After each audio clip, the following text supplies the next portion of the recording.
Hi, this is Brian from Muscle Bee Fitness. Good to see you again. Hope y'all liked my last video. I'll be putting a link to that in the bottom. This is Right. my brother Billy. We're going to talk to you a little bit about diet today. And one diet you could do is called the raw diet, or different ways to go about that. Billy's been doing the raw diet for about 6 years now. Yes, about 5.5 years. 5.5 years. So he's going to introduce himself and talk a little bit about that, and I'll be throwing questions in here and there. All right, so my name's Billy. For like I said, like the last 5.5 years, I've been eating vegetarian, I guess vegan, and trying to eat as many raw fruit and vegetables as possible. So that means I'm basically only eating fruit, vegetables, nuts, seeds, things like that. And then optimally, that's what I'm eating. And then on cheat meals or cheat days, bread, beans, cooked vegetables, things like that. But for the most part, raw fruits and vegetables, nuts and seeds. Haven't ate meat in almost 6 years. Just started eating eggs a couple months ago. Before that, didn't eat eggs for over 5 years. No sweets, no sugar, no artificial junk like that. And I'm feeling pretty good, so I've kept it up. So why don't you eat like raw fish, since out of all the meats, that's one that you Because intend of to go sushi and towards? everything. Personally, I don't eat raw fish because I have an aversion to fish and have ever since I was like 17, 18. Or it just gives me indigestion, heartburn. I think if you are going to eat meat, fish is a good way to go, or at least if you're trying to break back into eating meat from being vegan or vegetarian. But personally, I take fish oil pills, but I haven't tried to eat fish in a while because I just don't want to get all messed up. So prior to starting this diet, what were you doing in life? What was your activity level? What was your diet like? So I started this diet when I was like 23. So I had been out of college for a little while. Always played sports since I was a kid, baseball, basketball. High school I just did baseball and track. Lifted a lot of weights. Tried to run a little bit here and there for track. And my diet was, I don't know, comparatively to other friends and everything, I think it was better than most, but it still included the occasional fast food, hot dogs, nachos, things like that. It was more of a staying lean than eating healthy, just watching calories, making sure I got as much protein as I thought I needed. And you were a pretty big guy back then. You were what, 200 plus, 220, 210? In my freshman year of college is the biggest I ever got, where I just ate like 6 meals a day and lifted 6 days a week. And certainly wasn't all muscle, but I got over like 215, yeah. And then I eventually cut down to like 195, where I stayed at for the most part, and that's where I felt pretty healthy at. And how much? What are you at now? Now I'm probably 175, maybe 170 today because I haven't ate that much. Okay. Around 175, 170 for the most part. And I know it's been a few years, but if you recall, what is your energy levels now on the raw diet compared to previous when you would occasionally eat fast food? Um, that's why I originally jumped towards the raw diet in the first place. The whole thing reading about enzymes, which are just things that your body uses to break down food. They use as like a catalyst to start like a reaction in your gut, I guess, to break down the food. And when you cook foods above 140 so degrees, it destroys like predominantly all the enzymes. So that's why people tend to eat really cooked, really also poor food, feel tired after they eat it, get the itis, if you will. Where that's what I was looking to first, to sort of make sure that I didn't overcook the food that I ate, as well as make sure I ate more healthy food. So I did notice an definite jump in activity, or jump in energy level, just sleeping less, being able to get around with 4 or 5 hours of sleep, where before I might have been dragging a little bit, things like that. But there's also other things I do that help. It's just not all the raw food, I don't think. So with this diet, there has to be shortcomings. I know I went to school for physical therapy, and I know vitamin B12 is lacking in that type of diet. Do you take Yeah. any supplements or extra vitamins? I do. I do think B12 is important.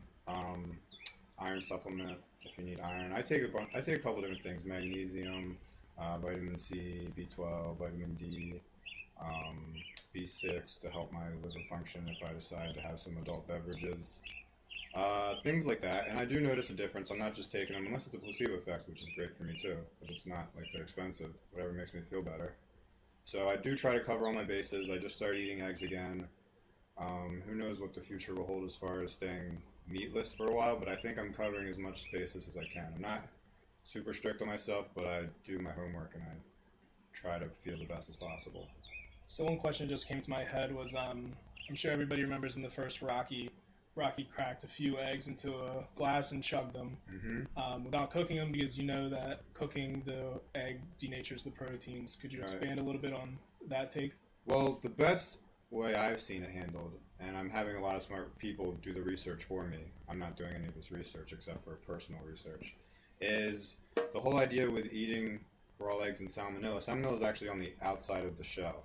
So if you wash your egg lightly with hot water and soap or warm water, sometimes I just use warm water because it's like a 1 in a 50,000 chance that you're gonna get salmonella with every egg you eat. Pretty low, pretty low.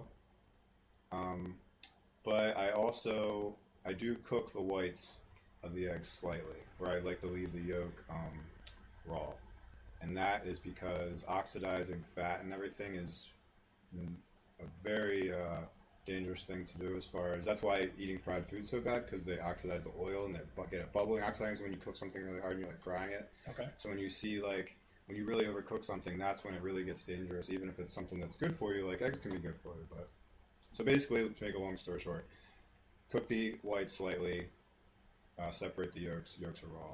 And I mean, taste-wise, I think it's great. I feel good. If I didn't feel good, I wouldn't be eating them, so whatever. All right, and you mentioned you were taking a liver supplement for your occasional drinking. Now we live at the beach, so the nightlife party here, especially in the summer, is The boogie. quite apparent. And what's your take on alcohol? Consuming alcohol with this diet, or anything that you distill it and everything? My take on life has always been I can go without eating the plate of nachos or the bacon double cheeseburger because although they're delicious, you just eat them and then you feel bad later. Where if I go out and drink a couple beers with some friends, I usually have a pretty great time. Or if I eat a cheeseburger with some friends, not as great of a time.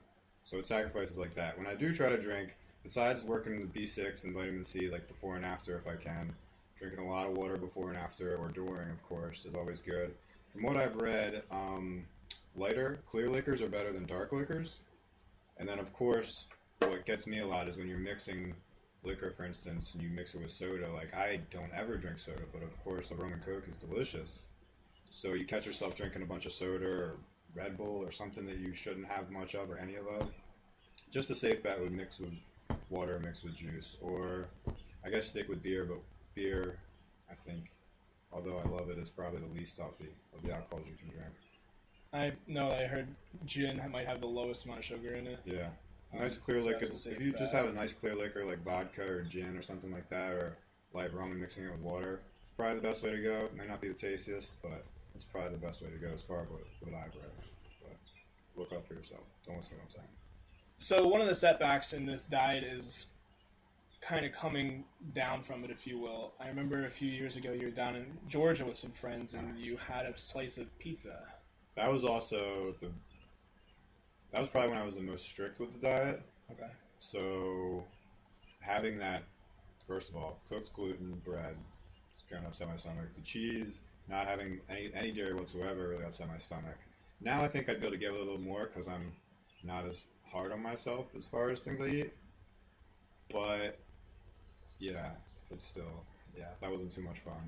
But you gotta live a little. I knew what I was getting into, and it keeps me from having like one cheat day a week where I just feel awful for the next 2 days. I don't think that's too productive. But every once in a while, you gotta live. So have you noticed a difference in your strength gains or Um, cardiovascular? I know you don't. well, being lighter, from losing weight, it's easier to run and do other things, obviously. Strength-wise, there was a while where I kept lifting hard. I didn't see much of a strength drop at all, even after I lost like 15, 20 pounds. And that's because, I mean, what I was losing wasn't muscle. I was losing a lot of inflammation in my body, a lot of puffiness, a lot of fat, things like that. But I could see, I mean, you just less mass. It's harder to even balance the weights because you're just a smaller person. But that it never was super substantial that made me rethink what I was doing. And do you have any thoughts on the paleo diet? Kind of pick and gather what you can in like the cavemen and That's what It's a great idea with a great name. I think they go a little overboard with the amount of meat they eat and the kind of meat they eat and the way they prepare it, and like really frying up some bacon in the morning. And bacon's delicious. But I've been looking into maybe just eating like grass-fed meat, a high-fat diet, still no gluten, no soy, things like that. Just pick and choose the meat I eat, not just go crazy, because it's still there's a big difference between grass-fed steak and a corn-fed cow steak comes with steroids. So, if you have an awful diet and you want to jump to paleo, that's probably a great place to start. Or anywhere's a better place than what you're doing, I'm sure, if you have an awful diet. But eventually, I think people can move away from paleo to an even better diet if they have the willpower. But paleo is a good way to go for sure. All right, well, I think that about does it for this video. Give us a thumbs up if you liked it. Give us a thumbs down. Actually, don't give us a thumbs down. Just leave the page. Yeah. Thank you very much.